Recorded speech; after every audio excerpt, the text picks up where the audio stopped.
Exercício desta sessão, eminente senador Paulo Paim, com quem eu me congratulo,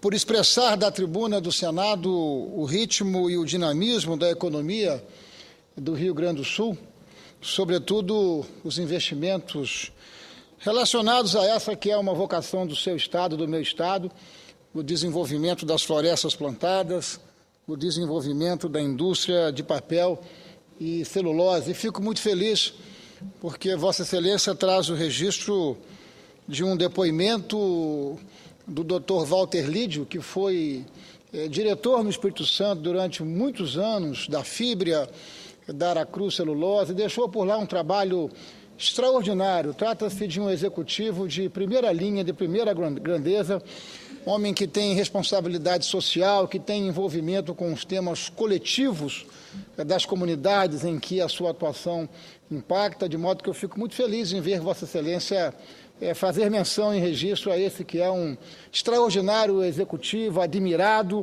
com muita credibilidade em meu Estado, e vejo que no Rio Grande do Sul ele já vai também fazendo história e contribuindo com o desenvolvimento sustentável, contribuindo muito com a geração de prosperidade e de riqueza do Estado do Rio Grande do Sul, seguramente um dos nossos mais importantes estados, um dos estados que mais contribui com o desenvolvimento do país. Mas, senhor presidente, volto à tribuna e volto mais uma vez. Já tive a oportunidade, por algumas vezes, aqui da tribuna, de me pronunciar contra o Instituto abusivo e anacrônico dos chamados e conhecidos terrenos de marinha, que agravam a cada dia a questão da propriedade fundiária em diversas regiões do nosso país, dificultando a promoção de políticas de planejamento e desenvolvimento urbano por parte, sobretudo, das nossas cidades. O fato é que os terrenos de marinha e acrescidos não foram até hoje amplamente ou plenamente identificados e demarcados, gerando uma situação insustentável de insegurança jurídica, além de encargos financeiros completamente injustos e inesperados para a significativa parcela da sociedade brasileira, não apenas na área litorânea, mas também na área do interior do nosso país.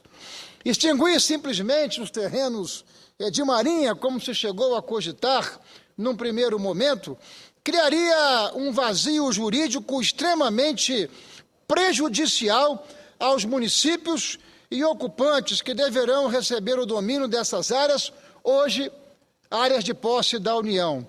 A demarcação dos terrenos de marinha é fundamental. A intenção, senhor presidente, senhoras e senhores senadores, é manter sob o domínio da União apenas as áreas nas quais tenham sido edificados prédios públicos que abriguem órgãos ou entidades da administração federal, que tenham sido, em algum momento, destinadas à utilização por prestadores de serviços públicos concedidos ou permitidos pela União.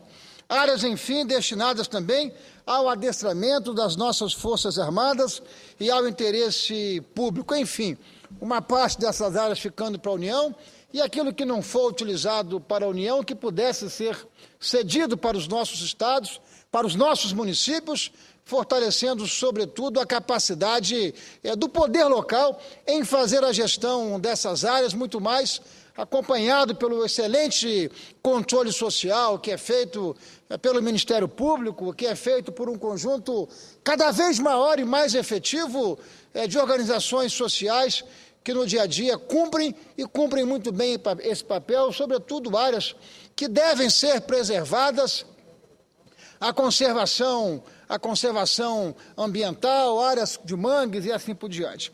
É mais do que justo que as demais áreas passem para domínio pleno dos estados, dos municípios e dos ocupantes rifoureiros. Temos, sem dúvida, uma dívida histórica para com a população litorânea e também do interior do nosso país.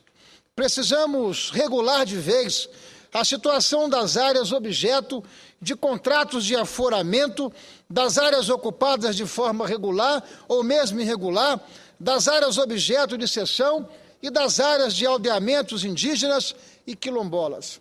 Certo é, senhoras e senhores senadores, que se ainda devemos uma solução definitiva sobre a questão dos terrenos de marinha, já podemos comemorar como um importante avanço, um bom primeiro passo, o projeto de lei enviado ao Congresso Nacional por Sua Excelência, a presidente Dilma. O projeto cujas bases foram apresentadas aqui mesmo no Senado pela Secretaria de Patrimônio da União durante a audiência pública sobre terrenos de marinha, tem o seu grande mérito, o seu grande alcance em diminuir de maneira significativa a carga tributária que hoje pesa injustamente sobre ocupantes e foreiros. E foi, na verdade, na condição de relator de projetos que tramitam nessa casa, que nós sugerimos essa audiência pública e tivemos a oportunidade de vermos esta proposta ser anunciada primeiramente aqui no Senado e logo depois formalizada. É, por assim dizer, um passo importante para minimizar os impactos desse famigerado instituto que gera tanta angústia para os cidadãos capixabas, mas não apenas cidadãos capixabas.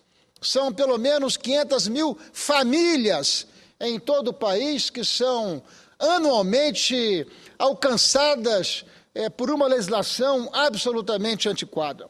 Um dos principais pontos do projeto é a mudança do critério de cobrança exatamente da taxa de ocupação, que hoje varia de 2% a 5%, de acordo com a data de inscrição do imóvel. A proposta encaminhada ao Congresso Nacional prevê a cobrança de taxa única de 2% para todos os imóveis e isenção não apenas para famílias carentes, mas para todas as empresas enquadradas no Simples, participantes de programas habitacionais públicos, templos religiosos e entidades de interesse social. A mudança na fórmula do cálculo do laudênio, cobrada na transferência do imóvel de 5%, é um outro avanço inquestionável que nós precisamos anunciar aos quatro cantos. Ele é atualmente cobrado não apenas sobre o terreno, mas também sobre as benfeitorias. E a proposta encaminhada ao Congresso Nacional faz com que a cobrança incida apenas sobre o terreno e não sobre as benfeitorias. Isso representa seguramente uma desoneração, uma redução importante na carga tributária do laudênio, que é uma taxa que se paga na circunstância da transferência do imóvel. Ou seja, em lugar de 5% de laudênio sobre o terreno e a benfeitoria, esse 5% incidirá apenas sobre o terreno, até porque, quando incidente sobre a benfeitoria, o Estado estaria ou estará, ou desde sempre esteve, fazendo e cometendo uma apropriação indébita. Eventuais débitos poderiam ser parcelados em até 60 vezes.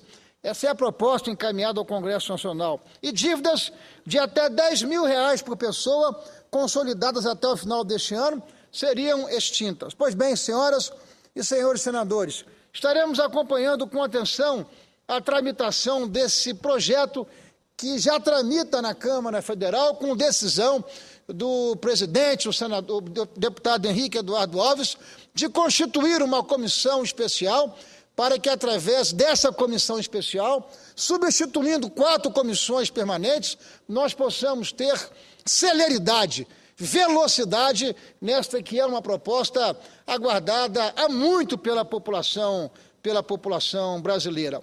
Só para lembrar, senhor presidente, estamos falando aqui, como disse anteriormente, de pelo menos 500 mil famílias que são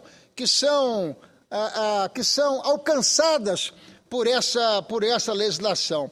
Uma legislação antiga, uma legislação perversa, uma legislação que nos remete a critérios de 1831. não é? É de 1831 os critérios que definem a dimensão e a faixa de terreno de marinha em nosso país. Esse é, senhor presidente, um tema que tenho debatido aqui no Senado. Este é um projeto que nós estamos relatando na Comissão de Constituição e Justiça. Ao longo desse período em que estamos aqui na Casa, fizemos um conjunto de interlocuções com o governo federal, especificamente com a ministra Miriam Belchior, também com a ministra Gleisi, e nós estamos comemorando, por assim dizer, esse importante primeiro passo. Claro que este não é um projeto que resolve os nossos conflitos e os nossos problemas relacionados aos terrenos de marinha e às suas taxas. Mas nós estamos dando um bom primeiro passo e não se ganha uma guerra sem se dar esse primeiro passo. De modo que cabe agora, julgo eu, ao Congresso Nacional, à Câmara e depois ao Senado, ser diligentes na direção de nós votarmos o aperfeiçoamento, o aprimoramento dessa legislação que vai trazer um socorro grande a moradores do meu estado.